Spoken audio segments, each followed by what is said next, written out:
ኢትዮጵያውያን የፋሺስት ጣሊያንን ወረራ በመመከት የሀገራቸውን ነጻነትና ክብር ያስጠበቁበት 85ኛው የአርበኞች መታሰቢያ ቀን በዛሬው ዕለት ተከብሯል። በየዓመቱ ሚያዝያ 27 ቀን የሚከበረው በዓሉ የጣሊያን ወራሪ ኃይል በአድዋ ድል የደረሰበትን ሽንፈት ለመበቀል ከ40 ዓመታት በኋላ ዳግም ኢትዮጵያን ቢወርም በኢትዮጵያውያን አርበኞች መራር ተጋድሎ ተሸንፎ መውጣቱ የሚታወስበት ቀን ነው። 4 ኪሎ በሚገኘው የድል ሐውልት አደባባይ በተከበረው በዓል ላይ የኢፌዴሪ ፕሬዝዳንት ታዬ አጽቀሥላሴ፣ የባህር ኃይል አድሚራል ክንዱ ገዙ፣ የአዲስ አበባ ከንቲባ አዳነች አቤቤ እንዲሁም የጀግኖች አርበኞች ማህበር ፕሬዝዳንት ልጅ ዳንኤል ጆቴ ጨምሮ ሌሎችም ተገኝተዋል። በአርበኞች ሐውልት ስር የመታሰቢያ የአበባ ጉንጉን ካስቀመጡ በኋላ የዛሬ 85 ዓመት በተጋድሎ ሀገርን ላቆዩ ጀግኖች አባቶች ያላቸውን ክብርም ገልጸዋል። በመድረኩ ባደረጉት ንግግርም አሁንም አርበኝነትን የሚጠይቁ ተግባራት መኖራቸውን ገልጸው ሁሉም ኢትዮጵያውያን በንቃት እንዲሳተፉ ጥሪያቸውን አቅርበዋል። በዓሉ ላይ የተኮረውን ጥንቅር ሰላማዊት ሽፈራው አዘጋጅተዋለች፣ እንደሚከተለው ይቀርባል።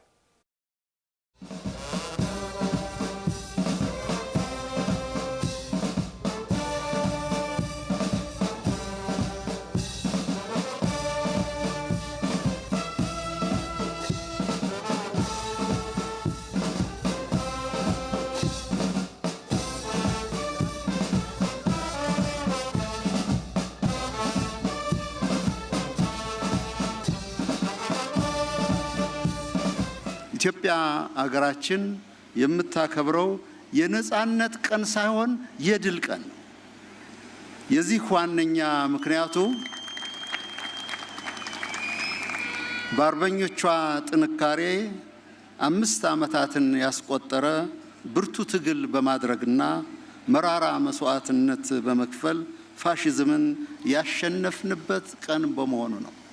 በየዘመናቱ በመስዋዕትነት ለከፈሉ ጀግኖች ልጆቿ ምስጋና ይድረሳቸውና ከዘመሩ ጋር የሚራመድ የወታደራዊ ጥበብን በመተግበር ከጠላት በላይ በገነቡት አቅምና ብቃት ወራሪዎችን ህልም በማክሸፍ ዝንታለም የማይረሳ ደማቅ ታሪክ መጻፍ ችለዋል። ለ5 ዓመታት መራራ የሆነውን የግፍ ጽዋ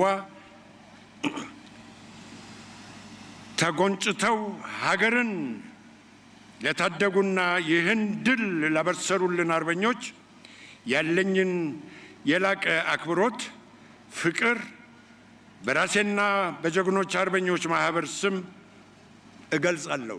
የጠነከረ ብረትን ሊያቀልጥም የሚችል የማይበገር ወኔ ያላቸው ከፍተኛ የሀገር ፍቅር የነበራቸው በመሆኑ ሀገራችንን ዛሬ ከፍ አድርገው ነጻነት የተጎናጸፈች ነጻነቷ ያልተደፈረ ሉዓላዊት ሀገርን ሊያስረክቡን ችለዋልና ክብር ይገባቸዋል።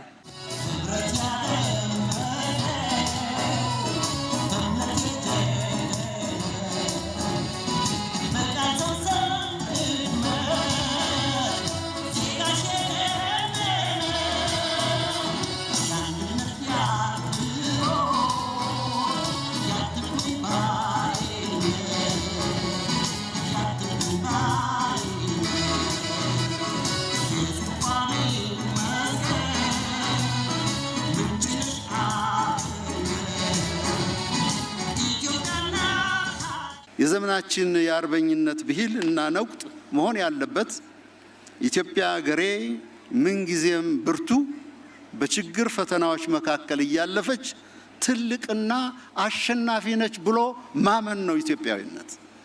የኢትዮጵያ ዜግነት ሩሁ ማተቡ እና ሕያውነቱም ይኸው ነው። በዚህ ረገድ እያንዳንዱ ዜጋ ኃላፊነት አለበት። ይህም በማስተዋል እና ርቆ በማሰብ ራስን መምራት፣ አገርን መውደድ እንጂ ባነሁ ላይ ወሬ፣ ባቦዛኝ ወግ፣ በዋዛ ፈዛዛ መትመም እና ጭራሽም ጠፍቶ መወሰድ ይህ ኢትዮጵያዊነት አይደለም። ኢትዮጵያዊነት አስተውሎት ነው። ነፃ ሀገር አስረክበውናል። ስለዚህ ዛሬም አርበኝነት የተራችን መዝገብ ላይ ብቻ የሚቀር ትዝታ መሆን የለበትም። ዛሬም ሀገራችን የወቅቱን አርበኞች ትፈልጋለች። ዛሬም እንደ ትላንቱ ሀገርን ከመከፋፈልና ከጥል የሚታደጉ የሰላም አርበኞችን ያስፈልጉናል። ካለፈው ታሪክ የምንማረው ትልቁም ነገር አንድነት ኃይል ነው የሚለውን እውነታ ነው። ጀግኖች አባቶቻችን በቋንቋ፣ በሃይማኖት፣ በጎሳ ሳይከፋፈሉ ኢትዮጵያ በሚለው ትልቁ ቤታቸው የጋራ ቤት ጥላ ስር ተሰልፈው ጠላትን ድል አድርገዋል።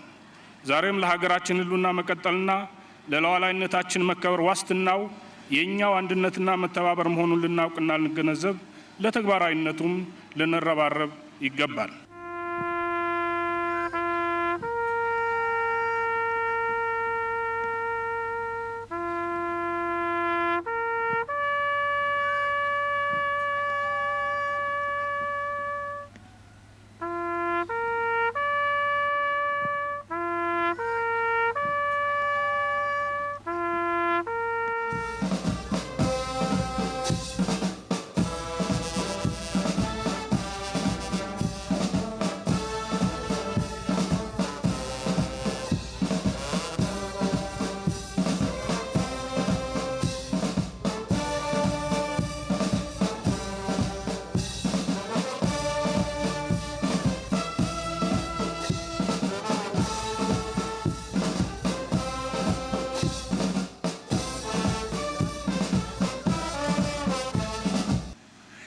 ያለ ፍትህና አግባብ ያጣነው የባህር በር ጥያቄ ሀገራዊ አጀንዳ ሆኖ ተነስቷል።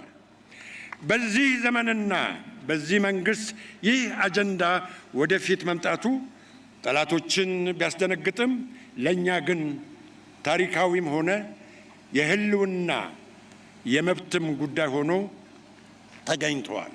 በግፍ ያጣነውን የባህር በር በዜጎቻችን ከፍተኛ ጥረትና በሰራዊታችን ጥንካሬ ለማስመለስ መንግስታችን ከሚያደርገው ዘርፈ ብዙ ጥረት አካል በመሆን ጠንካራ የባህር ኃይል እየተገነባ ያለ መሆኑን በዚህ ዕለት በታላቅ አክብሮት መግለጽ እወዳለሁ።